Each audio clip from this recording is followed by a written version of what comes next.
예, 4교시입니다. 4교시는 정치적인 국가와 정치에 대해서 기독교가 어떤 입장을 가지고 있느냐. 이것도 종말론하고도 어느 정도 관계가 있죠. 우리가 종말로 가면서 과연 정치를 다 포기할 것이냐, 아니면 정치를 어떤 식으로 개입을 해서 교회가 또는 크리스찬들이 정치에 대해서 관계를 형성할 것이냐, 이제 그런 문제죠. 지금 뭐 그런 지금 사랑제일교회 그런 입장은 정치에 개입하는 거죠. 원래 보수적인 교회들은 정치에 개입을 안 하는 것이 원칙이었는데 이제 그런 약간 반공 극우 이런 입장이 되면서 즉 정치적인 이데올로기하고 지금 교회의 특정 일부 교회가 입장이 완전히 일치되어서 그쪽 하나로 나타나는 현상이 바로 태극기 집회라든지 그런 사랑제일교회 그런 현상이죠. 이것도 하나의 교회가 정치적 입장을 가진 거죠. 그러니까 국가를 부정하는 게 아니라 굉장히 보수적인 국가를 지지하는 거죠. 우파 이데올로기. 그러나 하여튼 결론적으로 말하면 어느 특정 이데올로기에 그게 우파건 좌파건 보수건 진보건 자유주의건 사회주의건 어떤 특정한 이념에 인간들이 만든 이념에 교회가 자기를 동일시하는 것은 성경적이 아니고 굉장히 위험하다고 봅니다. 다 여러 그 이념 중에 기독 성경하고 맞는 면들이 나름대로 다 있는 거죠. 그것들을 우리가 취사 선택할 수는 있는데 완전히 일치시키면 위험한 거죠. 뭐 기독교인은 다 이쪽 정당을 지지해야 된다고 하든지, 자, 그런 이유를 좀 자세히 설명을 해보겠습니다. 먼저 국가관에 대해서 이제 크게 우리 기독교 내의 국가에 대한 해석이 두 가지가 있습니다. 하나는 현실주의와 또 하나는 평화주의인데요. 먼저 현실주의를 다루면요. 현실주의는 just war theory라고 해서 이걸 다른 말로 정당 전쟁론이라고 합니다. 그러니까 무력을 사용해서 전쟁을 하느냐 안 하느냐 가지고 현실주의와 평화주의가 나뉜 거죠. 똑같은 성경을 이 정치면에서 국가와의 관계에서 다르게 해석하는 거죠. 국가를 문화명령의 연장으로 이해하고 긍정적으로 보는 거죠. 특히 로마서 13장에서 명시되어 있는 것처럼 어떤 모든 정부와 또 정치가들, 지도자들은 하나님이 세웠다라는 것을 인정하는 거죠. 물론 그들이 악하게 할 수도 있고 선하게 할 수도 있는데 원래의 목적은 선하게 통치하도록 한다는 거죠. 그것이 하나님의 뜻이라는 겁니다. 그래서 공권력과 정당한 방어, 정당 방어 전쟁을 인정하는 거죠.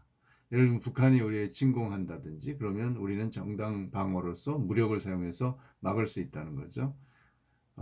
국가의 공직에서 크리스찬의 역할을 중요시합니다. 우리가 공직에 나가서 공무원이 돼서 또는 뭐 국회의원이나 법관이 되어서 이 사회를 올바로 세우는데 큰 역할을 해야 된다고 긍정적으로 보는 겁니다. 루터교는 국가와 교회를 두 왕국론에 의해서 영역을 구분해서 두 영역이 상호 공존해야 된다를 강조하고요. 칼빈 이후의 개혁교회는 국가와 교회의 영역 구분을 따르지만 상호 견제를 강조해요.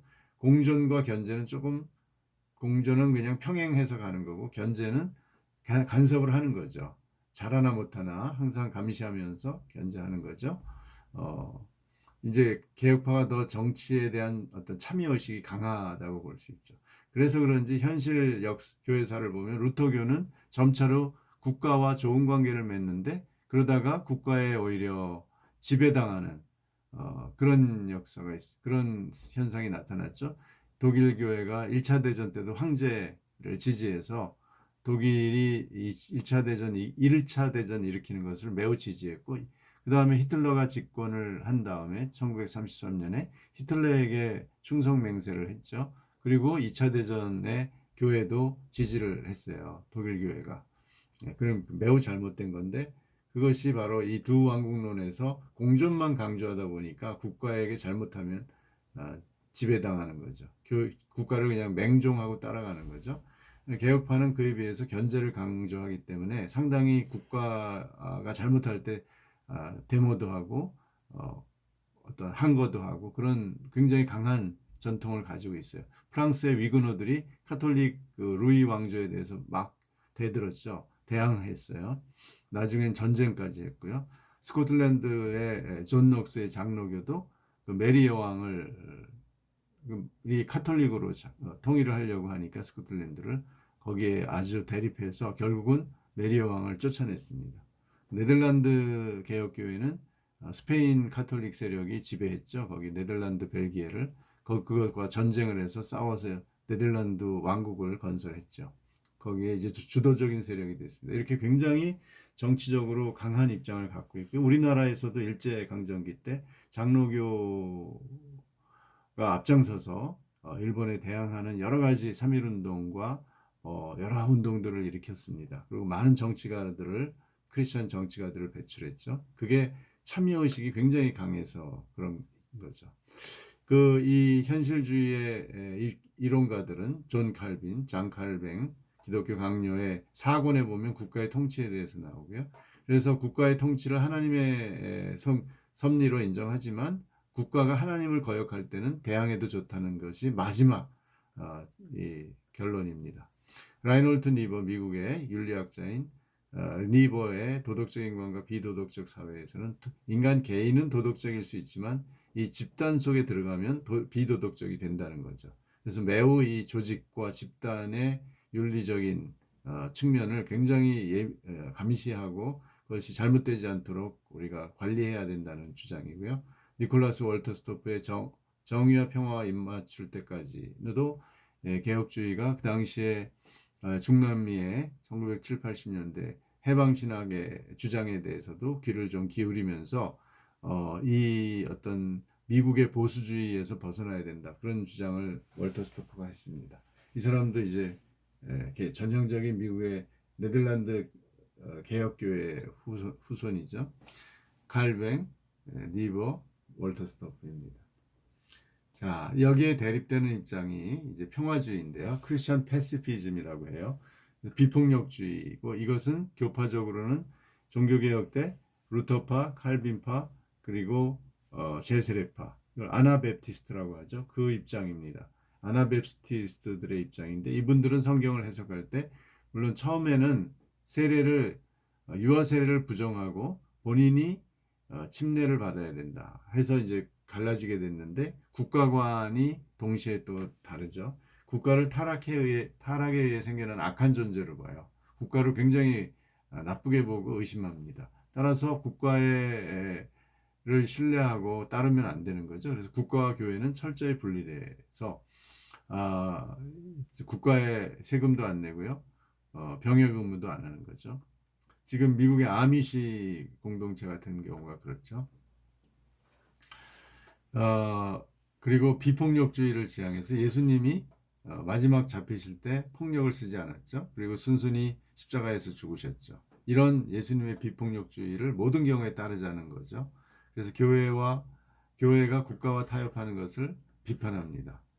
콘스탄틴주의. 왜냐하면 콘스탄티누스 황제가 이제 황제가 된 다음에 교회를 다 회의를 소집해서 우리 교회 니케아 신조를 확립하고 교회에 간섭을 했죠. 이런 것을 굉장히 나쁘게 보는 거죠.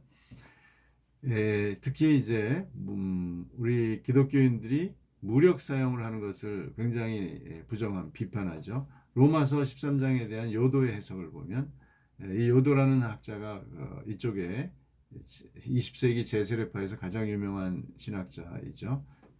하나님은 현존하는 정부를 창조하지 않으셨다. 즉 현존하는 정부는 타락의 산물이다 이거죠. 현존하는 정부는 악할 수 있다. 로마서는 현실적으로 성도들이 정부에 복종하도록 하셨으나 여기까지는 인정해요.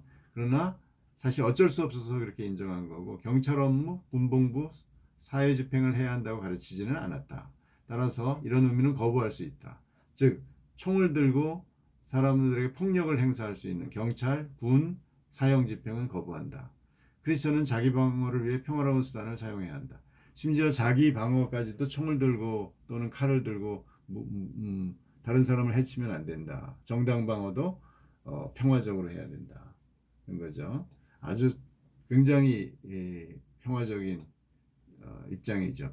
강한 평화주의죠. 여기에 이제 시작한 사람은 메노 시몬즈라고 이 사람이 제세례파 미국으로 간 제세례파의 메노나이트 교단에 그래서 창시자가 되죠. 다른 터는 없나니라는 책이 요즘 번역되어 나왔고요. 존 하워드 요도의 이 사람이 요도인데요. 예수의 정치학, 급진적 제자도 이런 거 굉장히 큰 영향을 준 책입니다. 하나 우리가 짚고 넘어갈 것은 이 요도라는 인물에 관한 건데요. 요도는 뛰어난 신학자로서 자타각 공인하고 큰 영향을 줬는데요. 그러나 이 사람이 죽고 나서 추문이 그야말로 미투의 운동에 의해서 추문이 일어났어요. 뉴욕 타임즈는 요도의 과거 성추문 논란을 전하면서 나쁜 사람이 좋은 신학자가 될 수 있을까? Can a bad person be a good theologian? 이분이 아주 훌륭한 신학자지만 bad person이다 라는 얘기죠. 문장으로 기사를 시작했다. 요도는 1997년 사망하기 전까지 성관계까지 간 것은 아니지만 수많은 여성들의 몸을 더듬고 과도한 신체 접촉을 하는 등의 성희롱을 일삼았다. 그동안 학자로서의 명성은 꾸준했다. 그래서 이 사람들이 이렇게 드러내지도 않고 또 교단에서도 그걸 쉬쉬한 거죠. 메노나이트 교단의 어빈 스튜츠만 사무총장은 지난 8월 요도의 성희롱으로 피해를 입은 여성들을 치유하기 위한 특별 관심 그룹을 만든다는 발표를 했다. 이것은 요도의 성희롱 정도가 심각한 수준이었음을 방증한다. 제가 들은 바로는 그 여성들을 대개 이제 그 교단에서 종사하는 목회자든가 이 메노나이트 교단은 목사를 인정하거든요. 그러나 그 목사의 권위가 그렇게 중요한 게 아니죠. 모든 사람은 형제 자매라고 보는 거예요. 그런데 거기에 여성 목사라든지 전도사라든지 또 교회에서 일하는 여자 성도들을 이제 자기 방에서 성희롱하면서 이거는 우리 형제 자매니까 괜찮다. 이런 식으로 설득을 해가면서 성추행을 했다는 겁니다. 굉장히 어처구니가 없는 거죠. 이렇게 하면 안 되죠. 그러니까 어떤 사회윤리적으로 이 사람이 평화주의를 주장한 것까지는 좋아요. 그러나 개인적으로 여성의 인권과 그 인격을 이렇게 짓밟는 거죠. 본인들이 여성들이 원하지 않는데 자기가 여성들을 어떤 자기의 권위와 설득으로 말로 해서 괜찮아 그러면서 여성들의 몸을 더듬고 추행을 계속했다는 거예요. 수십 명을. 있을 수 없는 부끄러운 일이죠. 그러니까 이렇게 뛰어난 신학자도 이렇게 큰 잘못을 할 수 있다는 것을 우리는 항상 명심하고 조심해야 됩니다. 예, 다음 이런 식의 그 억지 주장에 넘어가면 안 됩니다. 어떤 목회자도 어떤 신학자도 어떤 크리스찬 교회의 어떤 장로님이나 리더도 이런 짓을 해서는 절대 안 되는 겁니다. 자기의 어떤 권위와 권력을 이용해서 수행하는 것. 그건 뭐 남성뿐만 아니라 여성도 마찬가지예요. 권력 있는 사람들 그렇게 하기가 쉽죠. 그런 유혹을 받습니다. 자, 그러면 정당의 문제에 관해서 한번 또 우리 살펴보겠는데요. 기독교 정당, 기독교가 정당을 필요로 하는가? 우리나라에도 선거 때만 되면 기독교 민주당, 기독교당 이런 게 나타나죠. 일종의 지금 나타나는 태극기 부대 현상도 기독교와 정치가 결합이 돼서 일종의 아직 정당화는 안 됐지만 기독교 정당 세력이죠. 과연 그게 이제 잘못됐나 잘 됐나 이 얘기를 하려고 하는 겁니다. 자, 여러분은 어떻게 생각하세요?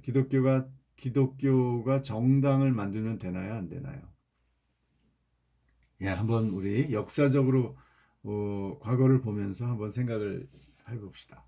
크리스천들이 기독교 신앙을 정치적 프로그램으로 만들어서 하나님의 뜻을 현실 정치에서 실현하려는 노력으로서 유럽이나 중남미 등에서 기독교인 비율이 높은 지역에서 이렇게 기독교 정당이 성립됐다는 거예요. 이미 한국의 경우 1945년 해방과 함께 개신교인이 많았던 북한 지역에서 조선민주당 조만식 장로가 대표가 됐고요. 기독교 사회민주당 한경직, 윤화영, 신의주를 중심으로 이 두 분 목사님이 시작을 했고, 기독교 자유당 김화식, 김관주 두 분 다 목사님입니다.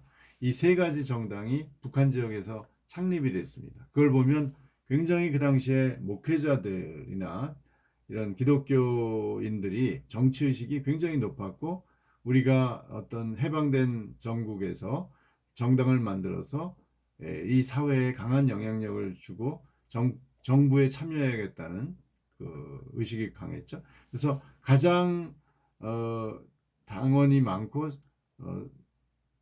그 제1당이었던 것이 조선민주당이었죠. 처음엔 기독교민주당이었다고 라고 했다가 나중에 조선민주당으로 바꿨습니다. 일반화, 더 많은 지지를 받기 위해서.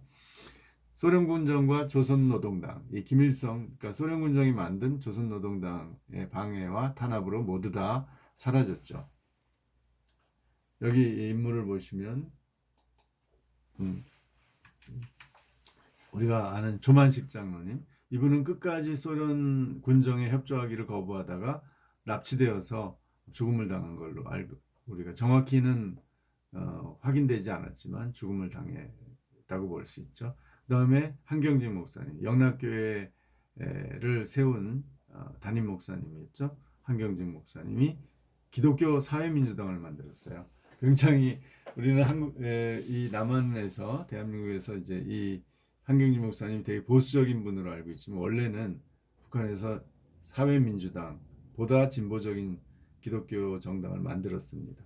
그리고 이분이 김화식 목사님인데 기독교 자유당을 만들고 결국은 노동당원 김일성에게 체포돼 가지고 거기서 죽음을 당하셨죠. 순교하셨죠. 자, 그래서 조금 더 자세히 보면요. 그러니까 이미 우리가 이 기독교 정당이 타당하냐 안 타당하냐를 따지기 이전에 이미 한국에는 이런 기독교 정당의 역사가 있었다는 거예요. 남한의 경우 해방 이후 조선민주당이 남한으로 망명을 했고, 자유당이 강한 기독교적 색채를 띄었죠. 예를 들면 제헌의회 때 이 기독교적인 요소를 많이 넣습니다. 이 자유당이. 그리고 자유당의 부당수가 함태영이라는 목사님이에요. 감리교 목사님. 이승만 대통령이 감리교의, 그러니까 장로에 해당하는 감리교 권사였거든요. 그러나 자유당이 결국 독재 길로 가면서 6.25 이후에 1960년 4.19와 함께 사라졌죠. 그러니까 자유당이 독재를 안 하고, 이승만 독재를 안 하고 건강하게 정치를 했으면 이 자유당의 기독교적 성격이 살아났을 텐데, 긍정적으로 한국 정치사에서 받아들여졌을 텐데, 그 독재 때문에 다 사라졌죠. 그 후 2002년에 이제 그 후에 이제 또 박정희 독재가 시작이 됐죠. 군사 쿠데타 이후에.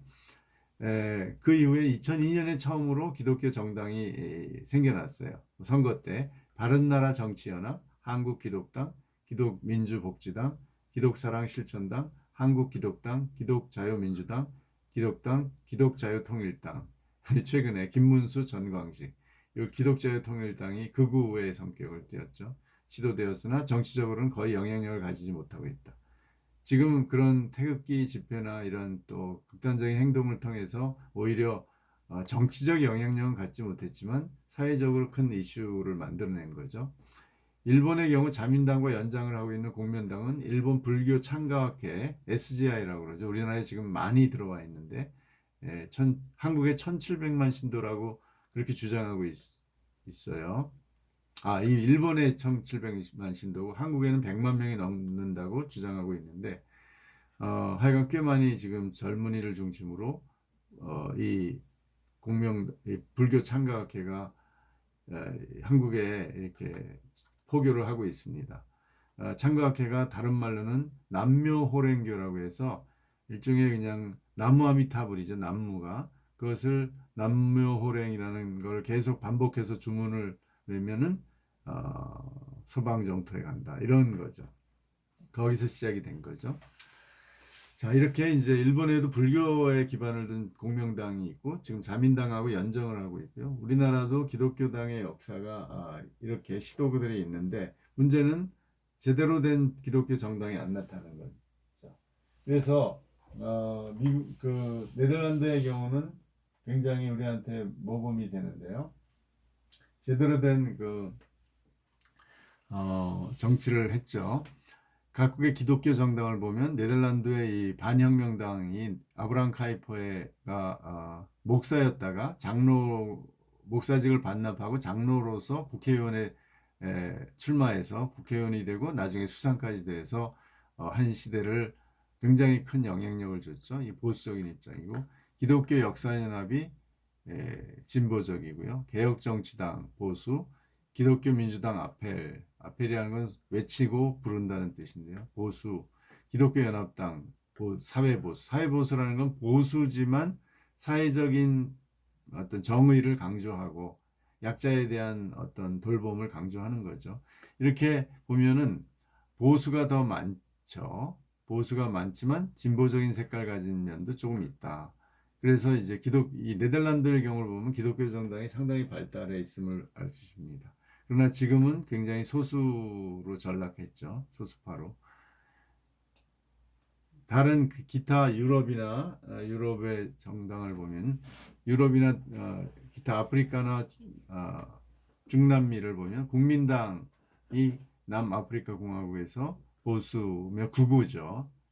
그래서 이 소위 흑백 분리 정책 아파르테이트를 실시했죠. 독일의 경우는 국민자유당이 자유주의 이거는 1차 대전 이전에 나타났고요. 독일 국가인민당에서 이것도 보수인데 1차 대전 이후에 나타났고요. 기독교 민주연합 이게 요즘 이제 기민당이라고 하죠. 독일 최대우에서 중도 보수고요. 지금 메르켈 총리가 여기 중도 보수 최대우에 속하죠. 그러니까 독일도 기독교 정당이 굉장히 성공했다고 볼 수 있죠. 아주 범위가 폭이 넓죠. 왜냐하면 독일도 아직 60% 정도가 기독교인이거든요. 기독교 사회민주연합, CSU에서 이거는 더 보수적입니다. 바이에른에만 있죠. 이게 주로 보수적인 거고요. 기독교 정당이 되게 보수인 것을 독일에서도 볼 수 있죠. 노르웨이에서는 이게 주로 북유럽과 스위스인데요. 기독교 민주당은 중도, 노르웨이, 덴마크의 기독교 민주당은 중도 보수, 스웨덴의 기독교 민주당은 보수, 그 다음에 핀란드의 기독교 민주당은 중도, 영국 북아일랜드의 민주연합당 보수, 스위스의 연방민주연합은 사회보수, 복음인민당은 사회보수. 대체로 중도거나 보수이죠. 이런 북유럽도 기독교 정당은 이제 그런데 중남미를 보면 사회기독당 베네수엘라는 보수, 볼리비아의 기독민주당은 진보, 콜롬비아의 완벽한 혁신의 독립운동은 진보. 중남미는 좀 진보가 있음을 볼 수 있습니다. 왜냐하면 사회적으로 워낙 그 가난한 사람이 많고 열악한 사회상 실정에서 진보 쪽으로 기독교인들이 가는 거죠. 미국의 경우도 주로 보수적인 신자들은 공화당을 찍고 좀 진보적이거나 진보적이거나 온건 보수는 민주당을 찍는 경향이 있죠. 그러나 다 양당의 공화당이나 민주당 다 양당의 크리스찬들이 다 포진하고 있고 대부분의 또 국회의원들도 다 크리스찬들이죠. 그러니까 오바마도 크리스찬이고요. 트럼프도 크리스찬이고 지금 바이든도 크리스찬이죠. 다 크리스찬인데 성격들이 좀 다른 거죠. 그러니까 기독교인들이 이렇게 유럽이나 미국이나 중남미에도 적극적으로 참여하는 것을 정당을 통해서 참여하는 것을 볼 수 있죠. 정치에. 네덜란드의 경우 반혁명당을 좀 볼 필요가 있는데 ARP라고 해요. 이것은 프랑스 혁명의 세속주의와 계몽주의에 반대하는 거죠. 1879년부터 1980년까지 네덜란드 개혁교회 신자들이 주축이 되어 성립된 정당이고 반혁명당은 정치가임의 역사가인 후른 반 프린스터러에 의해 세워졌고 반혁명이라는 이름은 신의 권위를 부정한 프랑스 혁명 정신에 반대하기 위해서다. 후른은 지도자 자리를 아브라함 카이퍼에게 넘겨주었고 아브라함 카이퍼는 신학자이고 목사였죠. 카이퍼는 카톨릭 민주당과 연정을 해서 1901년에 네덜란드 수상이 되었고 1980년에 그 후에 그래서 상당히 네덜란드 정치에 영향을 줬습니다. 심지어 카이퍼는 보수였지만 이 기독교 노동조합도 만들고 굉장히 사회적인 측면 또 가난한 사람들을 위해서 적극적으로 정치를 했죠. 1980년에 카톨릭 인민당과 기독교 역사연합과 합당해서 기독교 민주당 아펠로 재창당했다. 지금은 아주 큰 대표 정당은 아니죠, 네덜란드에서. 그러나 굉장히 화려한 과거를 가지고 있습니다. 여기 한 가지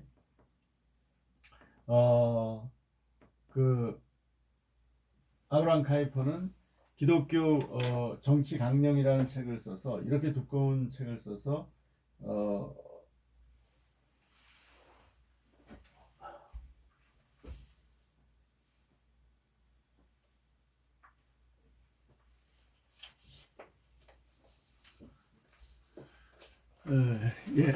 자, 우리 마무리합시다. 이런 아브라함 카이퍼인데요.